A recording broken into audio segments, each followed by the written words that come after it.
every time I hear that, I just want to do this little I know. dance thing, I and know. uh, and I think it's great for our coffee chat on Friday mornings.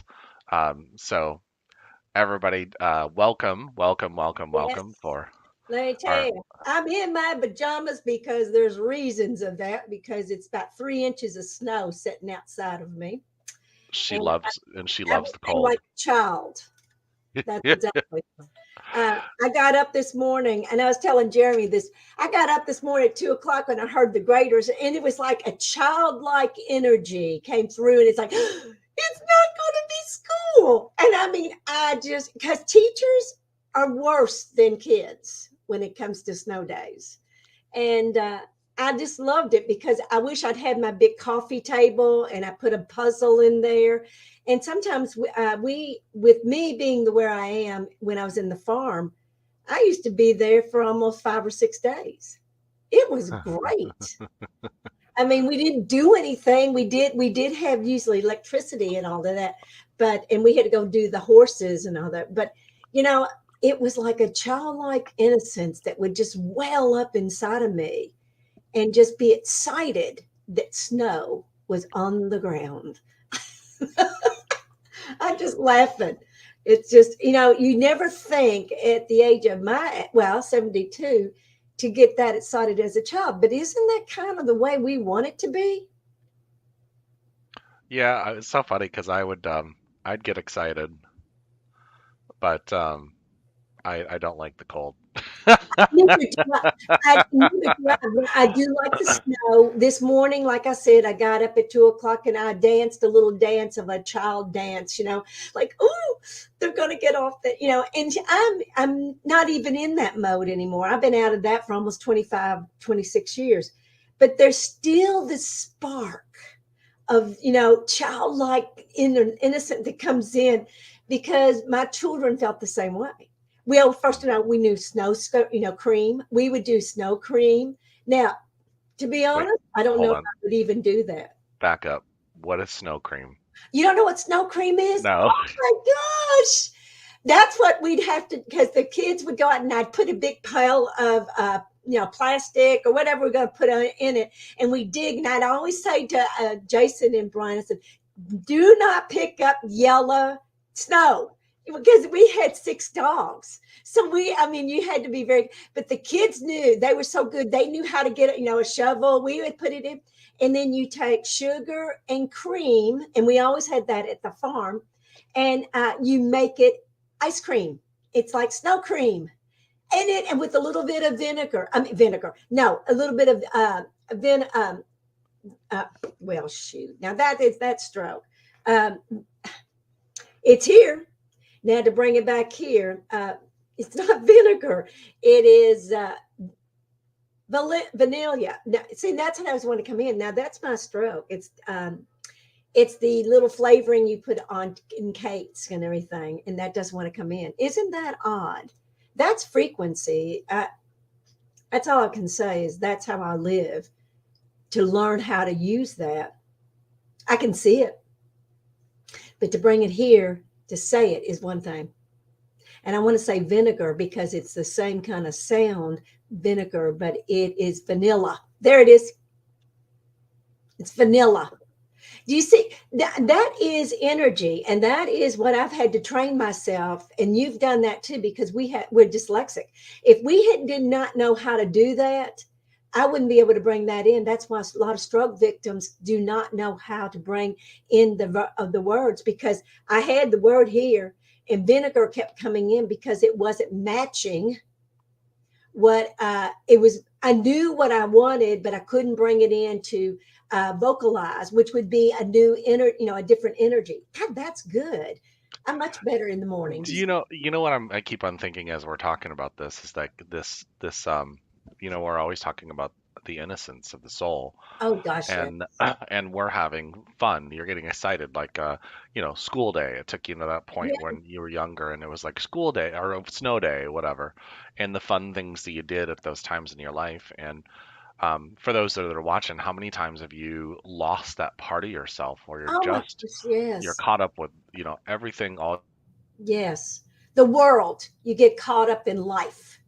but it's a So your different kind of worries and your life. stresses it steals that charm or that innocence where you were Yeah. just so excited about things. And I think that's a lesson to take from this, is to say, wow, where have I lost that part of myself where I lost the magic in the world? Yeah, it, So, it is child magic. And I think that's why people like Christmas, because that reminds them of their childhood, of the glistening. I mean, how the ornaments would look on a tree. But the thing is what they need Christmas in their life every day. mhm. We should not be equating to one day or a week, or we should be living like that every day, like we live like that. And well, but when I say that, I pretty much live that way. And I'll tell you why, because I sit out here, my car battery went down and I have a remote. So I knew that it was down. And I sit here and I tried and debate about, do I need to call AAA? And I would go to call them and it would stop me. And I stayed without a car for almost 3 or 4 days. And it didn't bother me because I had already gone the Thursday before. I was told. Now I want everybody to understand this is how it works.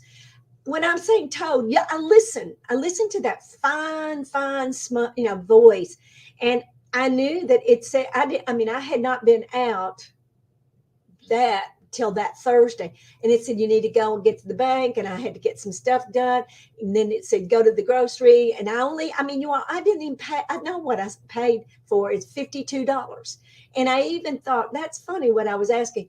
Everything I needed in the next week because I couldn't get out for the last 3 or 4 or 5 days. And I sat here and I was in completely peace because I'd already been prepared. And it wasn't preparing like, a prepper like I used to. No, I listened. And by listening, it prepared me. And I mean, I've had a wonderful time without a car being in there. And I don't drive a lot, Jeremy. I mean, Mhm.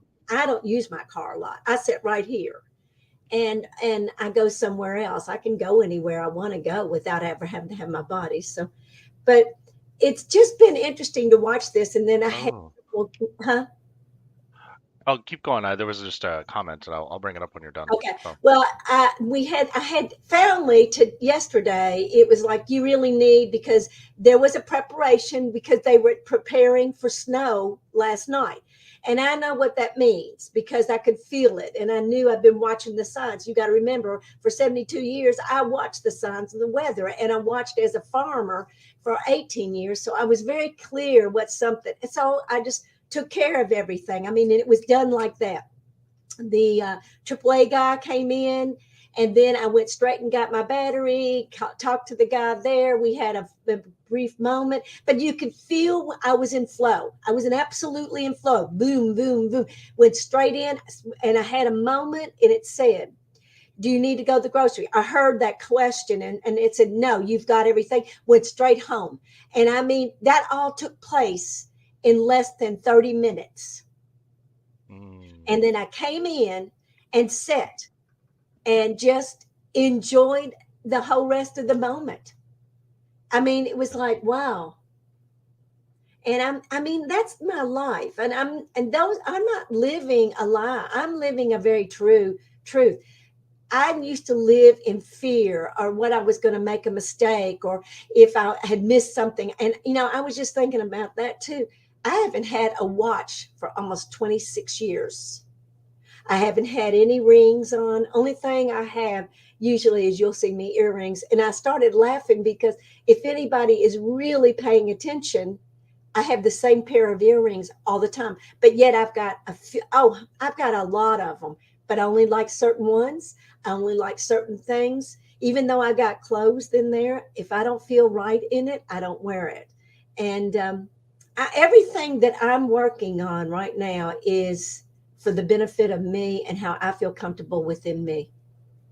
And that's all I'm doing.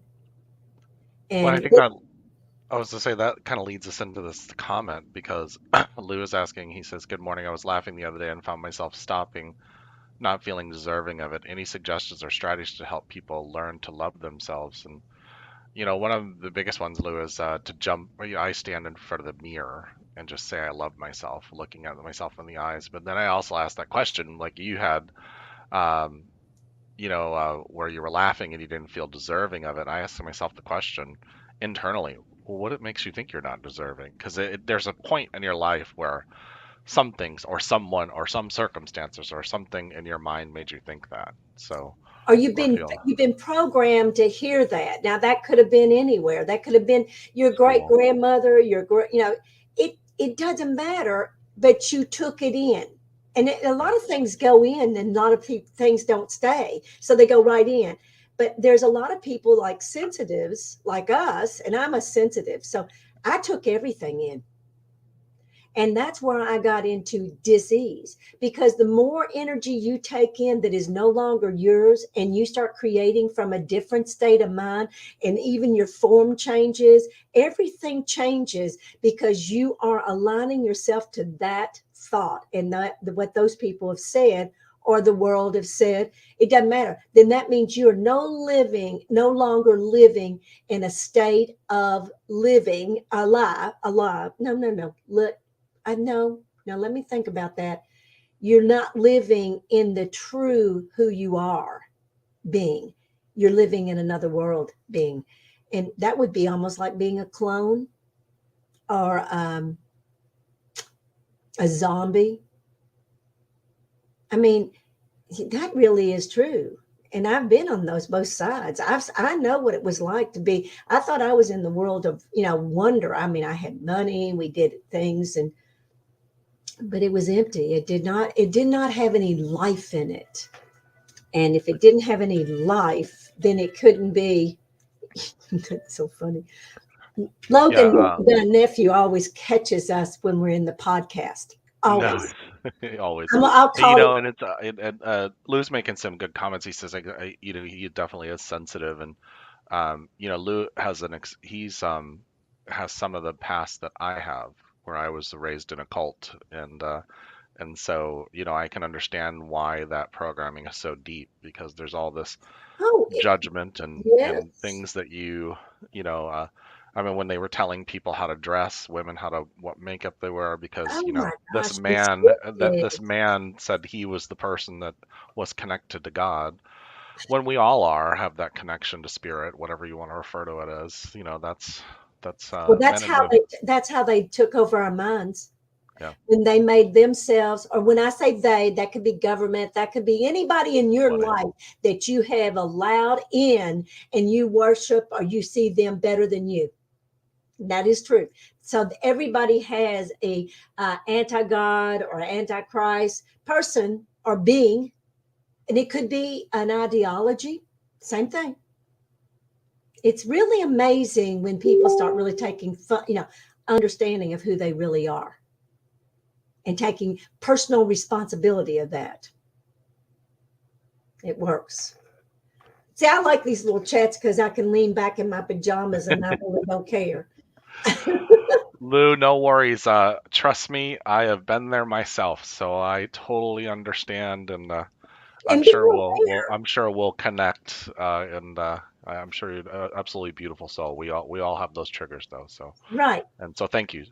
Mhm. um, and it's one of those things where when we were going back to the innocence, like I remember when my mother came to me at a very young age, and my mother was a loving mother, but she was programmed and was raised in the same cult or whatever, and so she came to me and said, we're going to stop celebrating Christmas and all the holidays. Hmm.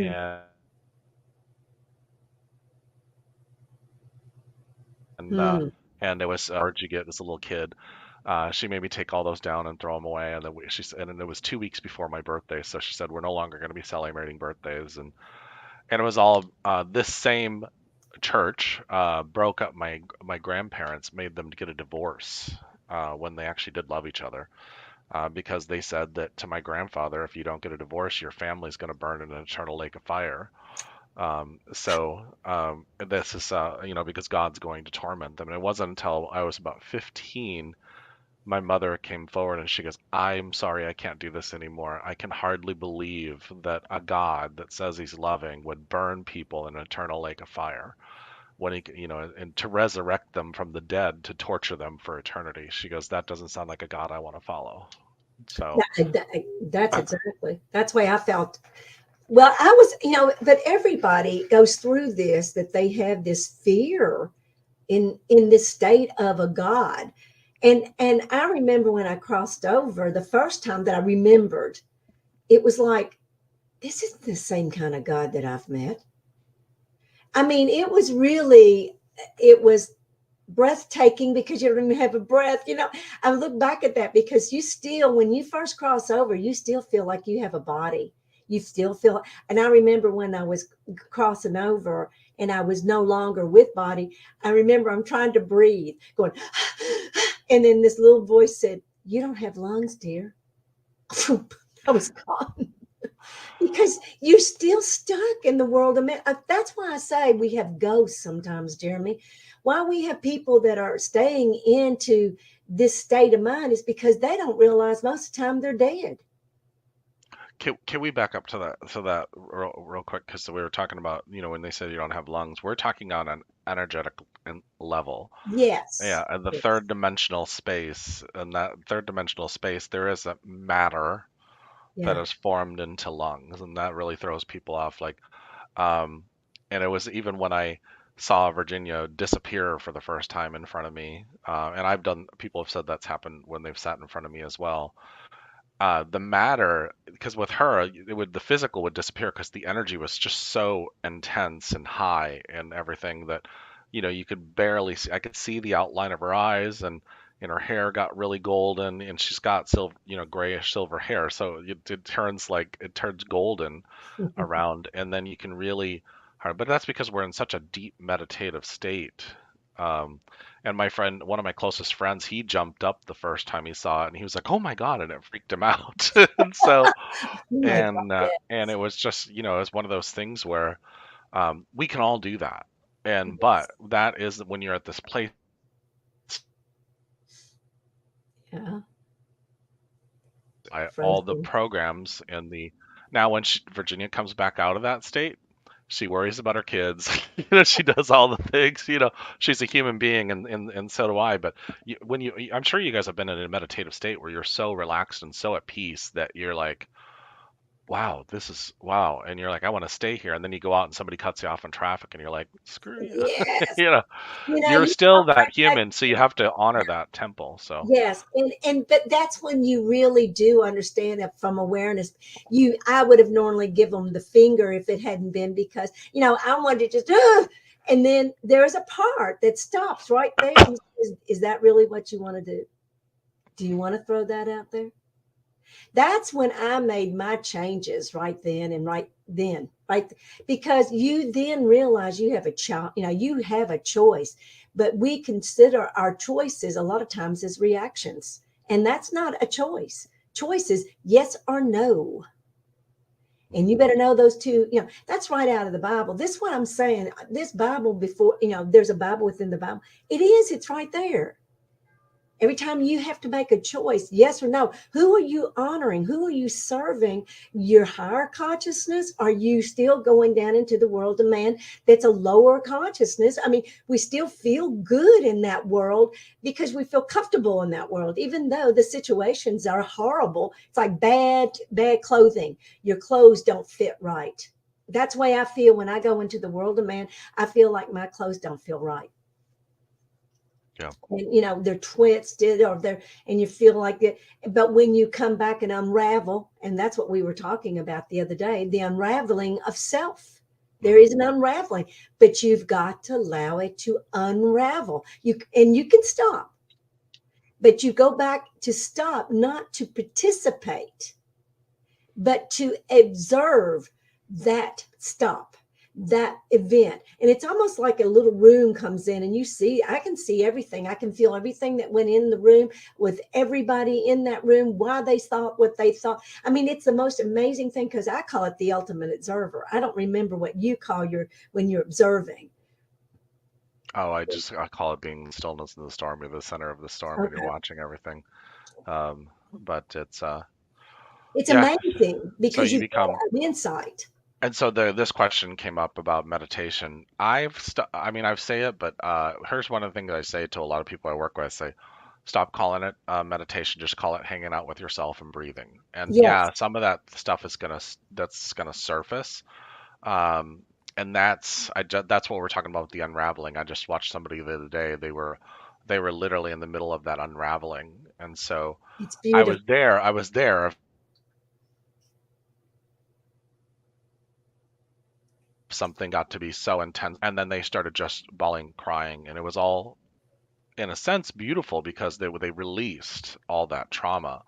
But for those of you that I know a lot of people, they have, because their minds are so active, there's just so much going on in there. Don't even worry about calling it that whole stillness. Just breathe and just be in a quiet space for 5 minutes, and then you do 10 minutes, and then you 15 minutes, and you start going from there. And I wanted to show real quick before we continue on real quick, because I wanted to share with everybody a couple things here, because Virginia and I have a meditation on here where she guides us, um, on the website. It's called, just says Golden River Meditation. It's like 5-10 minutes. She just goes into breathing, and that's really helpful and stuff like that. I know some of you have already signed up for this, but this has 5 modules where we just talk about some basic principles and the 7 natural laws. We do have a monthly membership, but there's a lot of free stuff on here. We do have these groups. Our next one is on the 31st, uh, Mhm. for a 2-hour session. And then we have a webinar this Saturday, and that's pay what you value it at. Mhm. And basically, you register and you can pay. Sometimes people pay $5, Yeah, some people 75. and it's a The 2 hour point deal. You're going to be there for 2 hours with us. Yeah, and one of the things that Virginia and I believe in is, yeah, of course we have to pay for our bills, but we also don't want to hold people back from.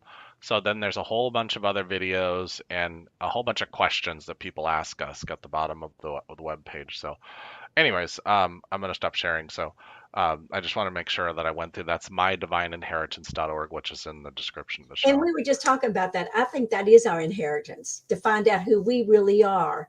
That's the only reason why it came out that way as divine inheritance, because this is our inheritance of our soul. And this is who we really are. And when you find out who you really are, I mean, I really like me. And I remember the days when I didn't. And I was pretty, I look back at that, and I'm in my house that I've been with me since I was 8 years old. So when I remodeled it, but it's still, there's a part of this house that's very much my memories that come in. And sometimes I'll go in, and I remember I was a really sweet young girl but I am a courageous woman, and I get that because I was very weak. I was very athletic, but I was very weak with my mind. I was very well easily programmed. And because of that, and being able to understand that two processes, that's why I'm more courageous. Because when you really do face your own self and really get real with yourself, then there is nothing else but that. And that's how it works. And that's why Jeremy and I teach this. We want everyone to have that. Yeah, sorry with the internet, because we're having internet issues this morning apparently with the streaming. Yeah. So, but happens. Yes. And I mean, and we're going to have to I mean, there's something going on energetically, and you know that too, Jeremy. We've both been talking about this. There is something else going on, and you have to become very aware.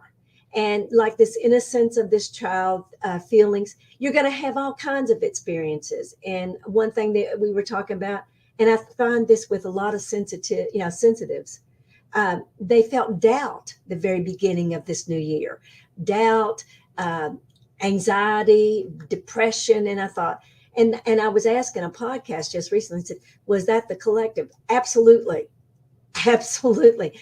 Because people that are sensitive like we are, you feel every new collective change in the shift. So we have to become aware. But also, I was something when you start really going into the depth of this meditations and the stillness, your skull will change. And I can guarantee you. So become very aware. You might have bumps, you might think, because your skull starts changing because you electromagnetically start changing it first. And the only reason why I know that is because I have charted my skull movement. And the more you go deep enough, the more your body changes, your bones will change. Everything starts changing because you are changing a different light source back into the body that has not been there in that kind of voltage. And it is a voltage. So yeah, Yeah, we've been talking about that voltage for a yeah, couple weeks. that voltage has come up a lot. So and that was what they were talking about, my battery. I mean, look at everything. I didn't have a battery for 4 or 5. Well, I think it was 3 days.